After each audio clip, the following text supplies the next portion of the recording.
Will we start there? Will we start with George? Because we'll get to the analysis of the 80 in just a second. But a word for just how special a player George Horne is and how important he is to the squad.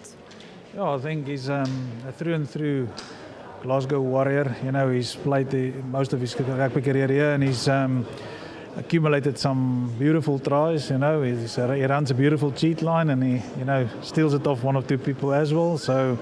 But again, what you see is what you get with him. He's that bundle of energy that you see out on the pitch is exactly how he's around the club every day, and it's a real pleasure to work with him. Do you know, it was interesting because he said here that things changed a little bit for him in terms of his try scoring when you arrived. So is that something that you sort of identified in him, thought, right, I can get him sort of involved a little bit more and a little bit more creative perhaps? Look, we asked the players to use the system you know, to their own benefit. So I think he worked it out, and I think with one or two more line breaks that we've been getting, you know, he knows how to finish them. So again, I think he saw the way we play, and he understands it really, really well. So, you know, and he anticipates so well, and he's a busy body. So yeah, fantastic. No, I'm really, really, really happy for him. It's a demanding way to play, and we said how much energy, you know, scrum halves need in this style of play. But on tonight, Franco, what was more impressive from your point of view? The 42 points in the first half or the 0 conceded in the second? Yeah, look, both sides of the ball I'm really pleased with tonight. I'm pleased with the energy that the boys brought, you know, the excitement around playing. And again, if you talk about George, I had to actually, you know, sub him off to get him off. I swapped him with Dobie twice to go to the wing, and he just kept on going back to the. So the energy that the boys had, especially wasn't in the environment in the last couple of weeks or 7 weeks. That helped a lot tonight. You know, that we got off the floor quite good, and I just I'm really happy with the 0, obviously. But yeah, some good line breaks, things that we couldn't finish in the second part of the game, but I think there was still a couple of points left out, which I thought it's good. Then we can work on that this week. Franco, team looks very confident in the way they play. You talk about the all-court game. You know, the forwards doing their bit, the backs doing their bit. You also got quite a few players still having to come back. It's coming to that part of the season now. Your confidence levels for the rest of the season. I know you're sort of going to take one game at a time, but what are the ultimate goals for the rest of the season, looking at where the team is at the moment?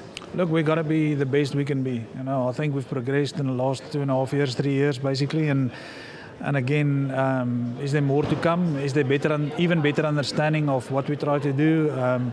We learn lessons every week, and the boys are applying them. And now with the energy, you know, I believe everything happens for a reason. Now to have, you know, guys like Sione and you and Jack Dempsey and Josh Mackay, those type of players still, you know, on the fringe. It's going to be tough to pick a team.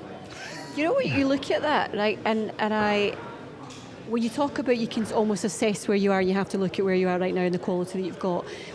Do you think that you've got the sort of the most quality in this URC right now, given, I know you've been over the course before, but given the fact, as Tina says, the amount of players that you've still got to come back, do you get the sense of that? And are you sort of just ready to unleash that next part for the last 4 games this regular season? Look, we can't talk about the quality of this competition and now start getting ahead of the game. Come on. You know, there's some good teams down there, and we still have 4 games in the URC. We've still got to go to Italy twice, and we've got both those Italian teams are hard to beat at home now, and you have the Bulls coming here. I think Jake already mentioned that after the final, so they will be up for that game, and we still got to go to Leinster. So nothing's a done deal, and you know, we've got the European Cup now in between, and to burn the candle on both sides is hard, you know. So no, for now we'll just take this week and we'll plan for the next one. Just a final point, a quick one. Are you in a better position this season with this squad and how you are right now than you were compared to last?